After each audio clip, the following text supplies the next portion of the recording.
Carl and Brendan here from Games, Brains and Head-Banging Life, gbhblofficial.com for sure. And it's that time of the year, so it's EPs time. 10 best EPs of 2021, 10 each. I've done 10, you've got 10 of what we think are the best EP releases this year. Obviously different to albums, there haven't been as many EPs. In fact, in total, I checked, I added the numbers up, we reviewed 202 EPs, which is still a fucking lot. Yeah. But there you go. Add that with the albums we reviewed, not including singles as well, 802 records this year. You probably did about 799 of them. So yeah, it's EP specifically, what was classed as EPs. 10 of them each. I'll get us started with my 10th one, number 10. It's a recent release. It's Diginova's EP, Apocalypsis Infinitum. These are a 4-piece death metal band from the UK Midlands who actually kind of made their name live, where they actually progressed to Bloodstock in 2019 and played the New Blood stage.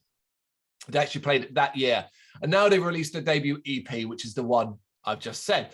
Basically, it's a bit of old school death metal, new school death metal, bit of deathcore here and there, and a ton of passion. It's just a fine ass heavy EP release. One of those where if you've been a fan of the band on the live circuit, this EP is a nice accompaniment and confirmation that you've been, you know, you're on the right path with them. It's 4 tracks of fiery death metal. Similar. 4 tracks of fiery death metal. But my number 10 is another recent one as well, actually, so it's quite similar. This is the Holocene Termination from Demon Stealer. So obviously the main man behind Demon Stealer, Sahil, I'll never say his name properly, but yeah. Sahil Mahia, very, very talented man. We know that. We've seen him in multiple bands, seen him live multiple times. And this is, I guess, a little bit special in a slightly different way in that it also incorporates a lot of different guest musicians, some very, very talented people, the likes of Flesh God Apocalypse and other bands. Yeah. It is similar to the Genova album, a 4-track, very, very heavy death metal album with technical elements to it. Enough melody and, you know, a few little surprises to keep it kind of not just an insane blast of brutality, but there is also plenty of insane intensity and brutality on it as well. So yeah, very, very good album. Really kind of blows the cobwebs off a little bit and just shows off a lot of great talent, really. So yeah. Yeah, it is guest heavy. That EP might feature on my list. It might.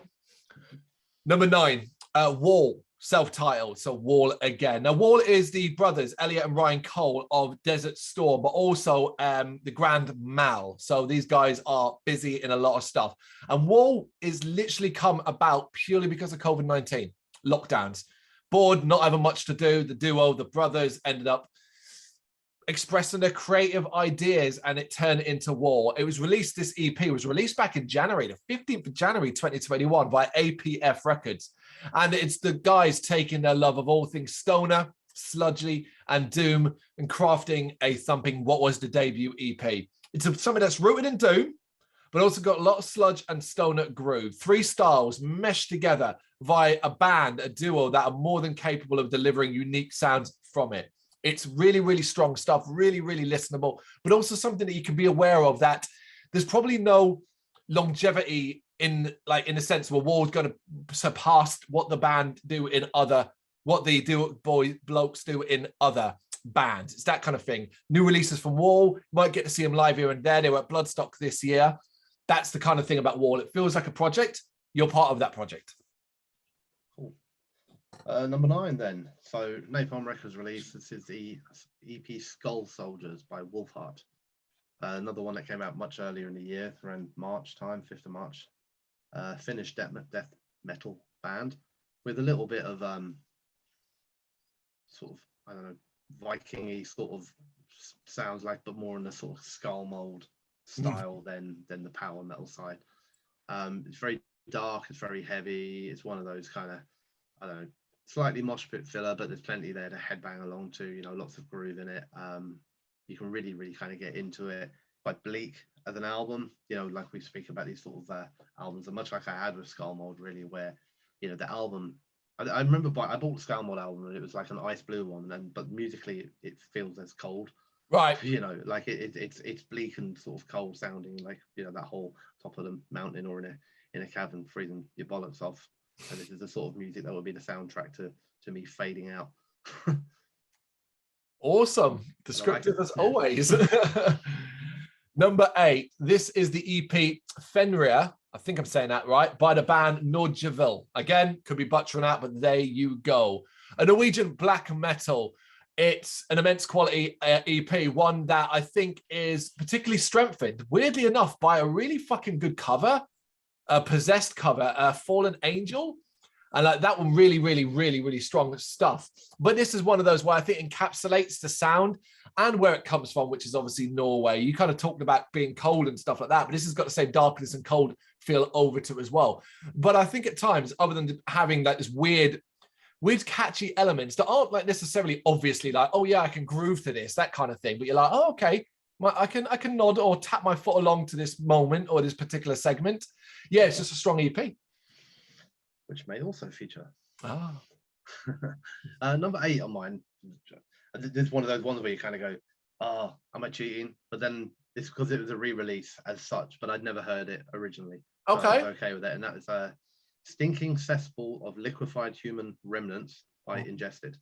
Came out in January, actually, a long time ago on Unique Leader.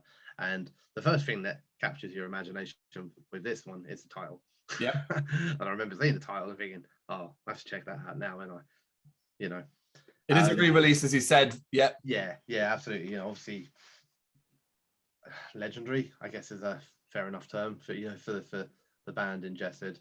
I'd never heard it, like, you know, like I didn't know anything about this original release, and there was like all this story behind it of it, like the recordings being lost or being deleted or something like that, you know. I know a lot about Ingested. I'm a big fan, so it was kind of like a cool, you know, something to check out. Yep. It's very heavy, you know. It is what it is. It is what you'd expect from Ingested, but I guess when they were younger and more energetic. So, you know, it's kind of like, I wouldn't say it's like much. It's not massively different to what they are today, but it is more, a little bit more of everything. You know, a little bit heavier, a little bit more faster, a little bit more aggressive, a little bit more intense. But yeah, I really enjoy it. I thought it was really good. I very much enjoyed it, and it was just like a nice little kind of look back at, you know, something I'd never heard of from a band I know quite a lot about. So yeah. The word I would use to describe that EP is that it's a less refined Ingested. They're a much more refined band these days. Big fan. I really enjoyed that as well, though, the fact, because like I guess if you're going to re-release something or you're going to do something with it, they could have potentially tried to make it more like what they are today. So it was kind of like cool that it was, being able to hold it up against releases, like almost felt like they just literally just found it and released it without doing anything to it. All right, number 7 for me, self-released one here. It's Waste by Worn Out, the Irish hardcore band. This is a quite recent EP released December 3rd, 2021. And the way to describe this EP is fucking chaotic. It's chaotic and it's fucking great. It is one where you can smell the blood, the sweat, the piss, everything they were involved in here. You can picture the sweat and blood that's coming from this live crowd. It's pure intensity. To me, it's modern hardcore at its best. And it's one of those where it's like, oh man, I can't wait to see what you guys do next. So my 7th on the list is Paint the Sky with Blood, Bottom After Midnight. Yeah. April 23rd release through Napalm Records.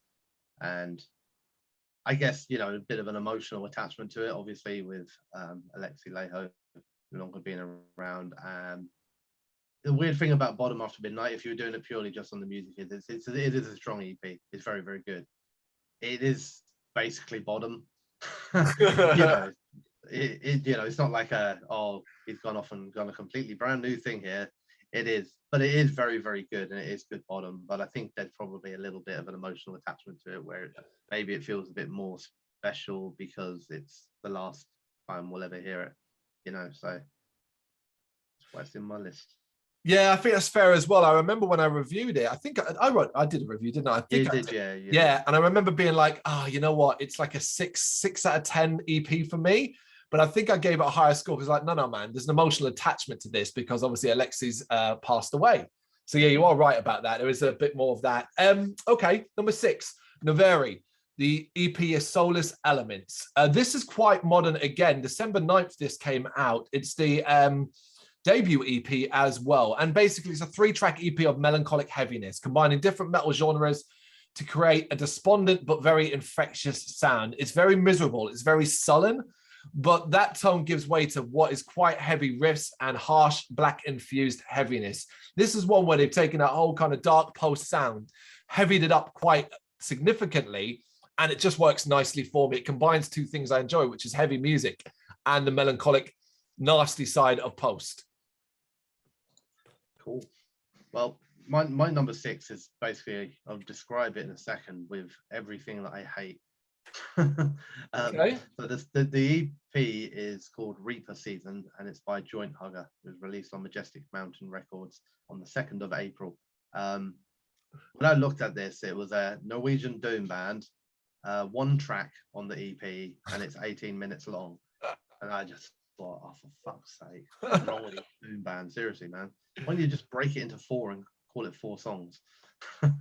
But you know what? Like, it's quite a special like thing, to be fair. And again, I go into these sometimes. I don't mean to, but I go into them like thinking like probably gonna get bored of this one. Yeah. You know? So it's nice when it firstly like it changes your mind, and just kind of every now and then you get a little reminder that yeah, okay, I don't always love this kind of doom sludge sort of stuff, but there is a lot of fucking talent in it still.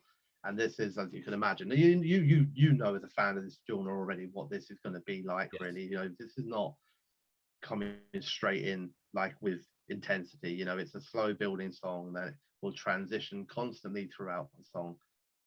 It's very, very clever. It's very atmospheric.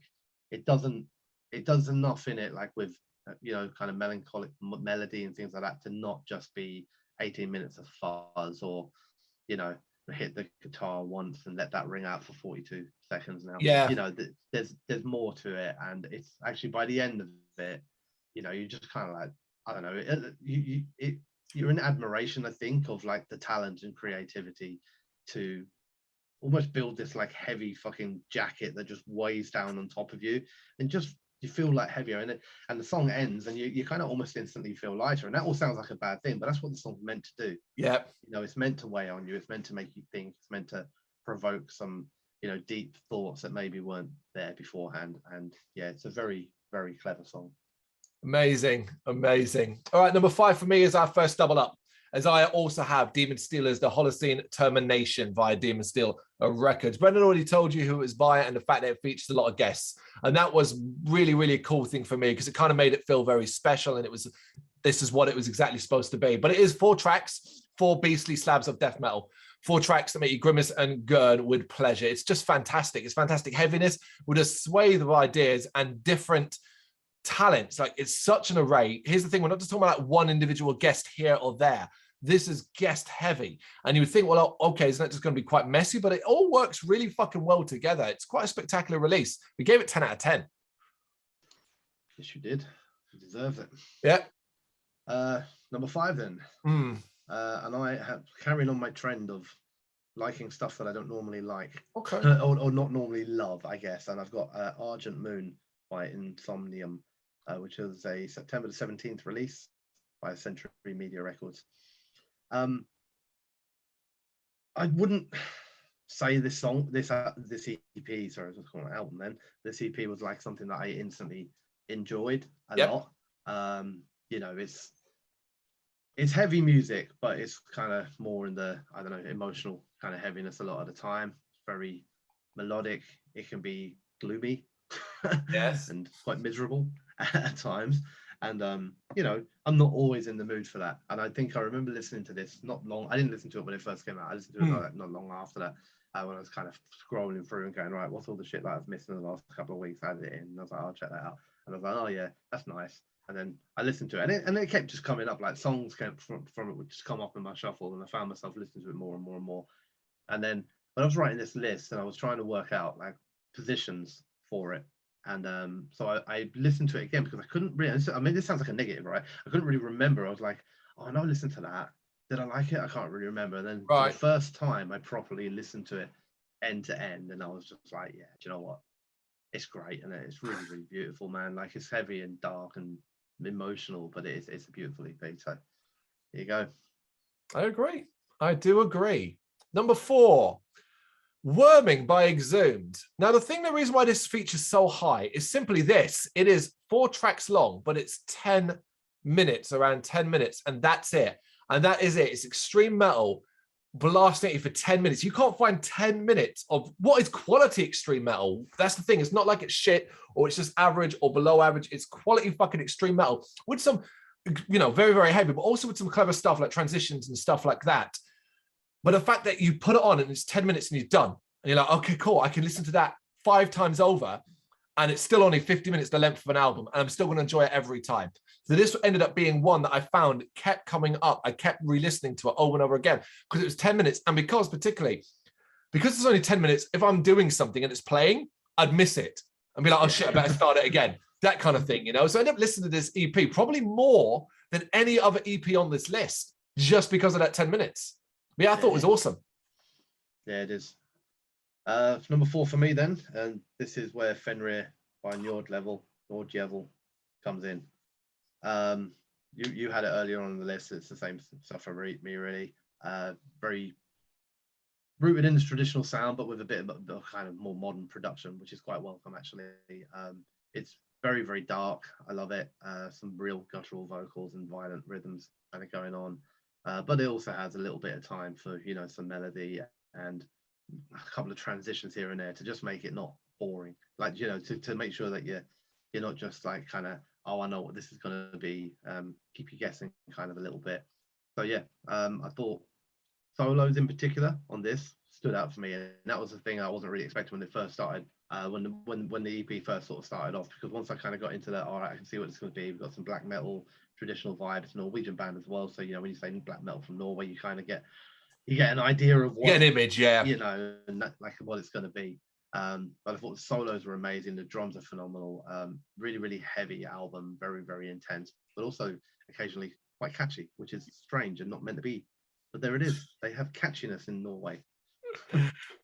Amazing. All right, well, in the top 3 then. So my third choice for EP of the year is Sepulchre by the Sea with the EP Ratiocinations. That's all one word. It's a mouthful. So this is initially started as a solo project. It's grown into a fully fledged studio product that combines post-black metal, atmospheric metal, and traditional black metal mixed with Edgar Allan Poe inspiration. This EP was released on the 1st of October, 3 tracks inspired by Poe's detective stories. It's one that blurs the lines. It really is a hefty amount of atmospheric black metal mixed with a slathering of shoegaze. This is a band that already blew my mind back in like November 2020 with Conqueror Worm. This is 3 new tracks that bend genres while also being a continuation of what they've been doing to date. Strong EP. My number 3, which you've also already had on your list not too long ago, is Worming by Exhumed. Oh, cool. I really like this EP. I mean, everything you said, I agree. The short runtime is actually a real fucking selling point of this EP, because it is I wouldn't say it's quite simple, but it's a straightforward like release. This isn't overly progressive or technical. This is heavy death metal. And that's what it is. And if you tried to stretch that shit out and try to be too clever with that and try and do 6 or 7 minute epics, it would have hurt it. It would have made it a lot worse. And it is partly the shortness that actually makes it better, because all the songs feel like they're just to the point. This isn't like short stuff like where you're cheating. This is like, that's all the song needed. It didn't need to be any longer than that. It was a perfect length. So I think it's really, really great. I think it's very dark and heavy. I really, really like how it's extreme, but it's also like controlled. Like, it feels like it's controlled extreme. Like, so it's not just heavy for the sake of heavy. It's like everything's kind of got a point. They get the point across in a couple of minutes and then they're done. And it is like genuinely that I remember listening to it and thinking like shit, like, I'm awake, man. All right. You know what I mean? Like, this stuff, like, just say it and stuff before, it's like blows the cobwebs off, but it does. It's a very, very quick blast of brilliant, like, extreme aggression. But even though the songs are short, like, and it's not because they're short, but like it's also not boring. Like it sounds like we're just saying this is really simple, in your face stuff, but it's in no way boring. And actually, all 4 tracks on this EP are really good songs. Are really, really good songs. They're heavy, they're short, and they're intense, but they're also really, really good. So yeah, Worming by Exhumed. We both had it. Make sure you check out that EP. Okay, my number 2 is one that's appeared on Brennan's list higher up. It is Argent Moon by Insomnium. Of course, following up 2019's wonderful Heart Like a Grave. This 4-track EP is Misery, and I love it. Misery loves company, and to be fair, Insomnium have been doing this for a long, long time. That the sort of heartfelt, melancholic, and heavy sound, just it's more of that. It's more of that. 4 despondent tracks of controlled, gorgeous, harmonious heaviness. It's beautiful misery, and provided you can part up with that, I think you'd love this as much as I do, as much as you enjoy it as well. You know, I'm not going to sell it to you in any other way by saying, oh no, it's not that, it's miserable. You know, it really fucking is. It's just, it's got prettiness. Whether or not you can handle that, I love it. That's why it's number 2. It is fucking miserable. My number 2 then is an EP called The Humming Mountain by Giles Weird. Which came out of the Seasons of Mist. So this is ex-Gorgoroth Giles project, I guess. I would say that I went into this expecting a certain style of music and being very, very pleasantly surprised. Obviously, yeah, no, I didn't expect this to be anywhere near as progressive as it is, and it is really fucking progressive, like really progressive. This is, I would say I was never disappointed because it's such a good EP and it's so interesting and like fun to listen to. That, but when I went into it and I was kind of like, yeah, let's have some traditional black metal or something, man, it's gonna be cool. And then like when it wasn't, a little bit, it was like, oh, okay, but only for like a second when it was like, oh, this is better. I don't know, man. It's more like it's more kind of black gaze than it is kind of black metal. To be honest with you, it is melancholic. It is melodic. It is I don't know if it's meant to be, but it feels like a concept. You know, I remember kind of getting to the end of it and feeling like, you know, that I just completed something like important. Like, do you know what I mean? Like I succeeded on a journey that I'd just been on, and I'd made it to the end. And I don't know, like I'd achieved something. I'd achieved fuck all, you know, at all. I'd literally achieved nothing. All I did is sit there and listen to an EP for a while, but I came out of it feeling like I did it, man. You know. So yeah, I don't know. I think it was mind blowing in what, like, I don't know. Sometimes you have your kind of mind made up about either an artist or, you know, I didn't know anything about Giles Weird as a band, so it was just about Gorgoroth. Really, that's what you kind of like. What you're thinking, yeah. You know, and then being not just pleasantly surprised, but like actually kind of blown away, because it's like, wow, this is creative, it's inventive, it's clever, it's still heavy, it still has touches of the rawer side to it, but it's just it's the dudes has way more talent than I realized. That's awesome, man. That's awesome. Yeah. Had that effect. Number 1 then, and I'm 99% sure Brendan will not have this in his position. So this is Voland. Specifically Voland 3. Now, I'm not going to even attempt to say the Russian or the Italian titles. I'm simply going to give you the English, which is the Cult of Tsars. Now, what makes Voland really unique is that they deal in Russian history, but they're Italian. So they're Italians focusing only on Russian history with these EPs. This is not the first, hence Voland 3, that they've done this. So that's, and they deal with Russian history, conflicts, and stories based around that. It's incredibly interesting music on that front, but it's also a mix of extreme metal and orchestral symphony. And they put two together and create simply, they don't release loads either. That's the thing. It's not like this is a consistent like thing. I think this is EP is before this, it was 2018.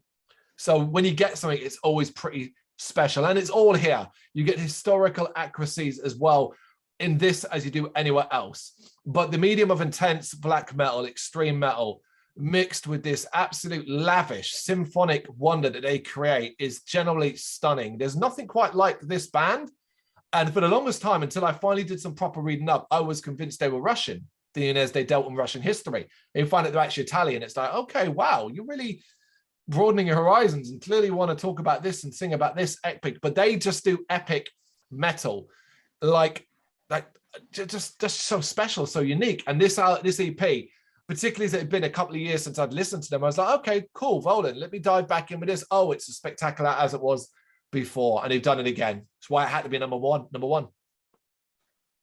You're right, it's not my number one. You probably guessed my number one. Or if you haven't guessed it already, then you'll know. One word, and it's to do with the sea. Another term for the sea. Yeah. And it is We Are Not Okay, the name of the EP by Oceans, released on the 30th of April by Nuclear Blast. And it's a bit of a strange one, this, because this is my number one from Impact. I can fully understand and accept that from a intelligence, creativity, technical proficiency sort of perspective, that this is not as high quality as something like Girls Weird. Yep. But you know, it's my favorite EP of the year because of the impact it had on me personally.